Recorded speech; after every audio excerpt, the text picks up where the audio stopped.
the colour is actually a Triumph colour, and it's called magenta, and it's actually a purple, but in certain lights, especially on this phone, it does look a bit pink. But when you actually look at it in the flesh, you can see the darker tinge to it. So originally, this car was yellow, and these are the original doors, and they are absolutely pristine, and they was in storage for many years. But the colour is actually a very pale yellow. It's called, I forget what it's called. Can't remember. I want to say it's honeysuckle. That's what it is. It's called honeysuckle. So the reason why we have these doors, we've got the other two matching doors, and we've also got the bonnet, which you can just see right at the back through there. So the reason why I've got all these bits is because when the car was 18 months old in 1978, it got rear-ended in the back, and we can only assume that the damage must have destroyed the roof panel, as in the impact. And it got bought by a guy called Martin Day at Selston. The car was originally from Cheadle. It got bought by Martin Day, and the buyer of the car, as in like the second owner, bought a new body shell from Triumph, and this guy Martin Day swapped all the bits over to make a running car again, and those doors and the other doors and the bonnet got saved for spares. So that is how this car ended up blue, which is that colour in there. It's actually a metallic blue. Okay, so the plan for today is to get the Dolomite a rolling chassis. Just prepping the axle, got that all painted up. The front end's loosely assembled. We've got no steering yet, but I'm not particularly worried about that at the minute. I need to order some parts for that. I'm currently building up the spring assemblies. So that's the old bits, old springs, new spring, dampers in the back of the car, I think. This one's already been done. Interestingly enough, it had one new spring assembly previously before, which is that one. The other three were the originals, all of which are being replaced. The two front ones would have gone again. No, they wouldn't. The two front ones were knackered. The rear two would have gone again. They still had pressure in, but I'm replacing the lot. So I've got a slight issue that the four studs that are in the end of the assembly on the other side, one snapped off. So this is the situation here. I've got three that's good, one that's knackered. So I'm just on the Bridgeport at the minute to cut that out, and we're going to weld a new bolt in place.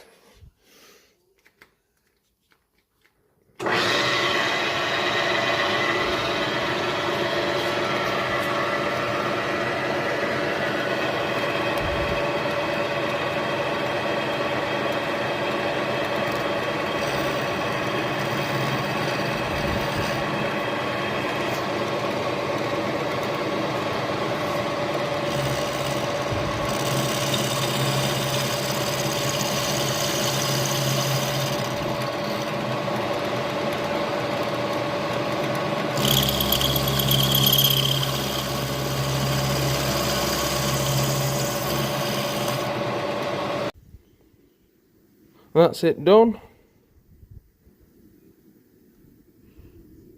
I went for a slightly longer bolt. The other size I got was slightly shorter than the originals, and I thought I'd rather have it too long. I can always cut it down if it needs to be. So I can get this assembled up now. It's worth a quick mention, if you're using these polyurethane bushers with the original bolts, the holes are the wrong size.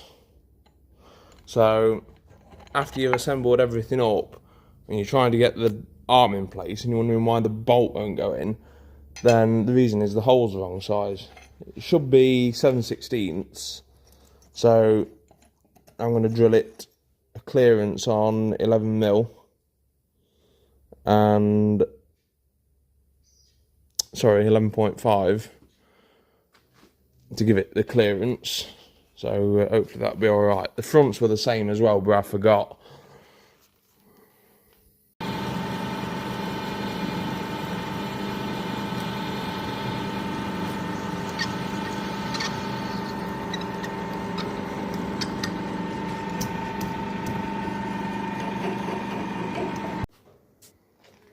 So the car's on its wheels again.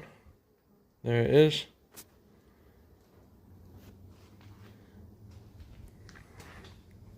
I've left a lot of the bolts loose, such as these up here and that one.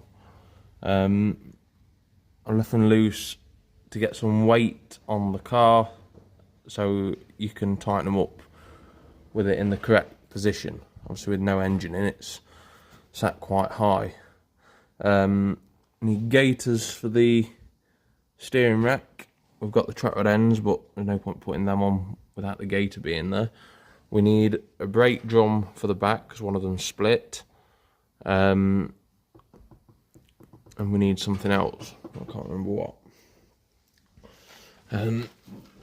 So, yes.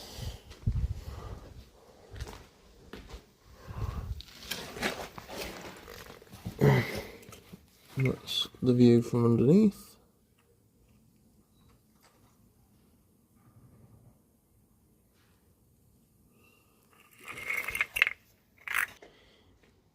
I've got this back end to paint, and then we can start building up the back of the car.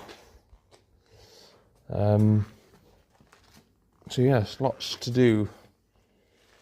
We've had to put one of the new wheels on because the other one was that badly corroded. These are the original wheels.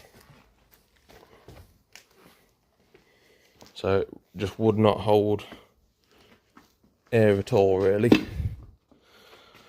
Whereas the others are still holding air. I think they had the money's worth out of that tyre. Yeah. Oh, we've had to change one arm as well. One lower arm, because the original had the threads had gone on the end.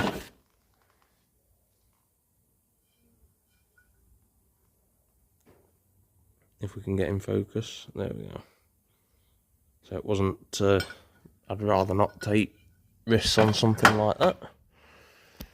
So yeah, that's all done for today.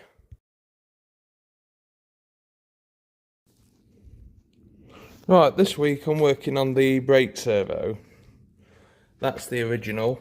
The master cylinder is stuck inside there, and I damaged the servo trying to get it out. So I've got a good second-hand one off of a TR6, but the clevis is different. It's too wide and it's not long enough. So I've cut the original one off the original servo, and my plan is to drill and tap that and extend it with some threaded bar with a locking nut either end to get the right measurement onto the TR6 servo. So that's the plan. Let's see how we get on.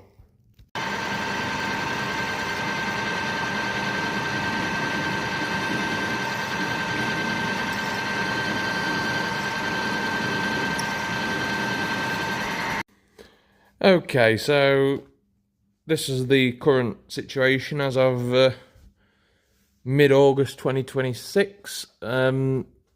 The bulkhead sound deadening has gone back on.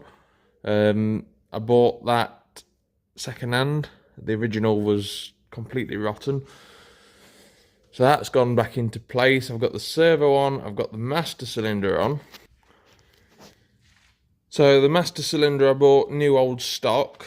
It is a proper Girling master cylinder for a Dolomite. Come from the bloke who normally goes to the NEC Classic Car Show. There's a lot of new old stock hydraulic stuff.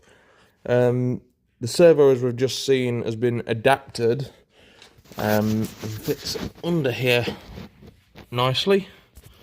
New split pin on there. The one thing that you'd never know about this car unless you actually took it apart was that the wiring loom is right behind the brake pedal. So if you had really poor brakes, you actually going to be pushing on the pedal, on the wiring loom. Well, that's all set up nicely. Since we last saw this car, the steering system's been connected up. And we did that yesterday. That can now be folded back under there, like that. So I'm probably not going to touch this car for a couple of weeks now, because I've got other things that I need to be focusing my time on. So we're going to get this. We're going to get the dashboard in, because that's currently on a table over there. So when we get some further update in the autumn, I will update the video.